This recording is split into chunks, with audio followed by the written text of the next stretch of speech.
Hi friends, welcome to Uma's home. இன்றைக்கி நம்ம வீட்டு மாடி தோட்டம் ஆரம்பிச்சிருக்கோங்க. டெரஸ் கார்டன் தான் இப்போ ஃபஸ்ட்டு ஸ்டேஜ் ஓடிட்டுருக்கு. கிட்டத்தட்ட ஒரு 2 மந்த்தாக ப்ராசஸ் போணுச்சு. அதை நான் ஸ்டெப் பை ஸ்டெப்பாக எடுத்திருக்கேன். இதுவும் ஒரு யூஸ்ஃபுல் வீடியோவாக இருக்கும்னு சொல்லிட்டு தான் எடுத்திருக்கேன். இப்போ வந்து கார்டன் செட் பண்ண நான் ஊர்லேருந்தே எருவு மண்ணெல்லாம் கொண்டு வந்திருந்தேன். அது கூட வந்து எம்ஐயோட ஒரு பேஸில் போடுற ஒரு உரம், இந்த உரத்தை பற்றின டீட்டெயிலெலாம் உங்களுக்கு தனியாக ஒரு வீடியோவாக கொடுக்குறேன். இது ஒரு பேக்கெட் அது கூட ஆட் பண்ணியிருக்கோம். இது கூட வந்து பசோடாவில் நான் வந்து பாட்டு, டைன்சல் மேட்டு, கொஞ்சம் காயர் பிக்கு எல்லாமே வாங்கியிருந்தேன். அதுதான் இப்போ அன்பாக்ஸ் பண்ணிகிட்ருக்கேன். இது சீடு போடுற அந்த ட்ரே ரொம்பவே யூஸ்ஃபுல்லாக இருக்குது. நான் ஏற்கனவே பசோடாவில் வாங்கின நிறையா வீடியோஸ் போட்டிருக்கேன் உங்களுக்கு. ரொம்ப வருஷம் கழித்து இப்போ தான் மறுபடியும் என்னோடய தோட்டத்தை வந்து நான் வந்து ஸ்டார்ட் பண்ணியிருக்கேன். ரொம்ப நாளாக இடையில விட்டுட்டேன், எனக்கு சரியாக சன்லைட் கிடைக்காததுனால. இப்போ வந்து மொட்டை மாடி தோட்டம் அமைக்கலாம் அப்படின்னு சொல்லிட்டு இப்போ மறுபடியும் எல்லாம் பர்ச்சேஸ் பண்ண ஆரம்பிச்சிட்டேன்.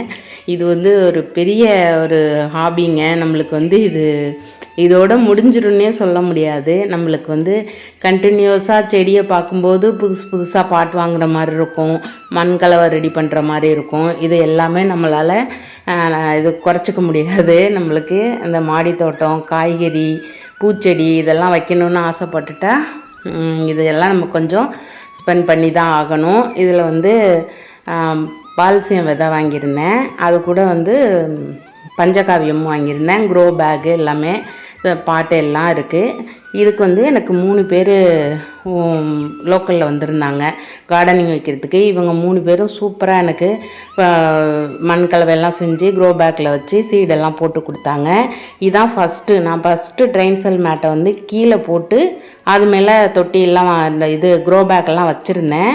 அது என்னென்னா மண் கரைஞ்சி அந்த வெள்ளைத்தரையெல்லாம் அப்படியே ஒரு மாதிரி செம்மண் கரையாகிறது மாதிரி இருந்துச்சு. அதனால திரும்ப ஒரு மாதம் கழித்து நாங்கள் வந்து கடப்பாக்கல்லும் ஆலோ பிளாக் கல்லும் வாங்கிட்டு வர சொல்லி இந்த மாதிரி ஸ்டாண்டு மாதிரி வச்சு வைக்க சொன்னேன். அதையும் வந்து செஞ்சு கொடுத்தாங்க.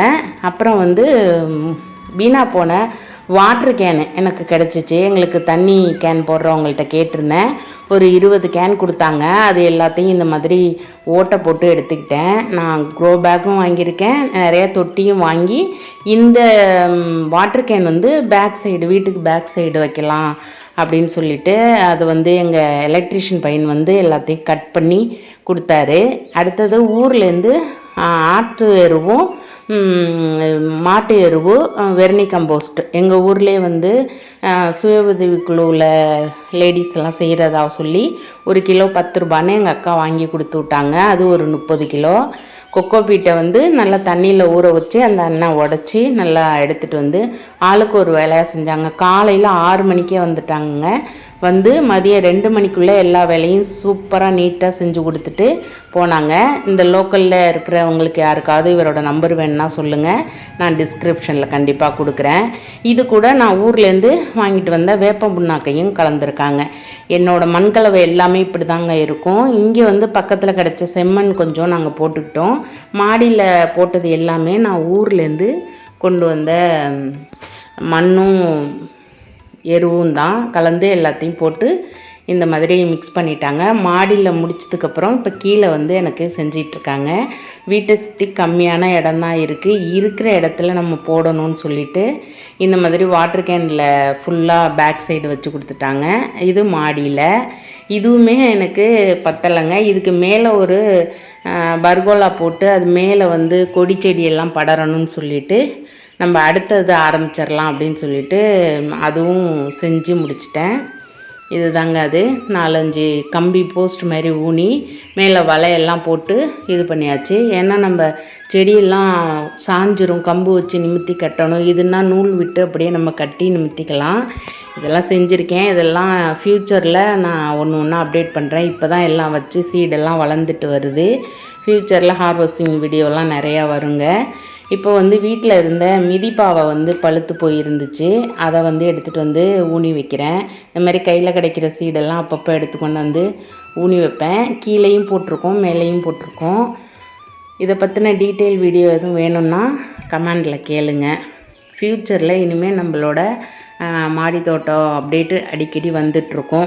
நம்ம சேனலை இப்போ தான் ஃபஸ்ட் டைம் பார்க்குறீங்கன்னா சப்ஸ்கிரைப் பண்ணி பக்கத்தில் இருக்க பெல் ஐக்கானை கிளிக் பண்ணி ஆளுங்கிற ஆப்ஷனை கொடுத்துக்கோங்க. என்னோடய சேனலில் நிறைய cooking, vlog, tips, useful video நிறைய இருக்குங்க. நீங்கள் சேனலை சப்ஸ்கிரைப் பண்ணிட்டு தொடர்ந்து பார்த்துட்டே வந்தீங்கன்னா தெரியும். இனிமேல் மாடி தோட்டத்தோட அப்டேட்டும் நிறையா இருக்கும். இதில் நிறைய கத்திரி கன்று, தக்காளி கன்றெல்லாம் வாங்கிட்டு வந்து வச்சுருக்கேங்க. இது எல்லாம் நான் பொன்மலை சந்தையில் தான் வாங்கிட்டு வந்தேன்.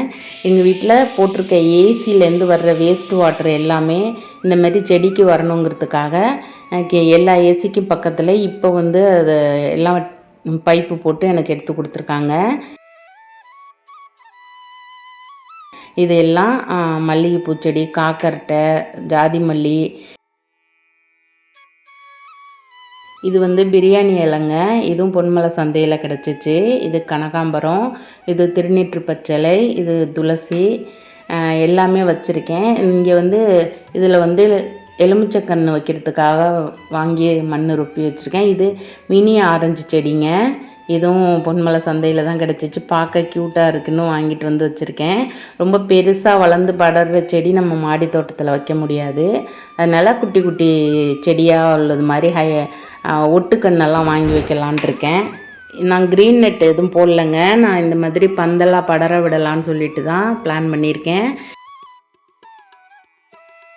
இது பார்த்திங்கன்னா அந்த கீழே வச்ச செடிங்க. இதுக்கெல்லாம் மிளகா விதை நான் விதைச்சி விட்டு அது மிளகா கன்று முளைச்சது தான் பிடுங்கி நட்டு வச்சுருக்கேன். இந்த சைடும் பார்த்திங்கன்னா ஒரு சின்ன இடம் இருக்குது. அதில் வாழைக்கன்று, கத்தரி, மிளகா எல்லாம் போட்டிருக்கேன். இந்த மீதி இருந்த மண்கலவையெல்லாம் எனக்கு பையில் எடுத்து வச்சுருக்காங்க. அவ்வளோதான் ஃப்ரெண்ட்ஸ், இப்போதைக்கு என்னோடய கார்டனிங் அப்டேட்டை நான் உங்களுக்கு கொடுத்துருக்கேன். இன்னும் ஒரு மொட்டை மாடி இருக்குது. ஃப்யூச்சரில் அதையும் நான் டெவலப் பண்ணலாம். இப்போதைக்கு செடியெல்லாம் சின்ன சின்னதாக இருக்கிறதுனால நல்லா வளர்ந்து வரல. நல்லா வளர்ந்ததுக்கப்புறம் இன்னொரு அப்டேட் தர்றேன்.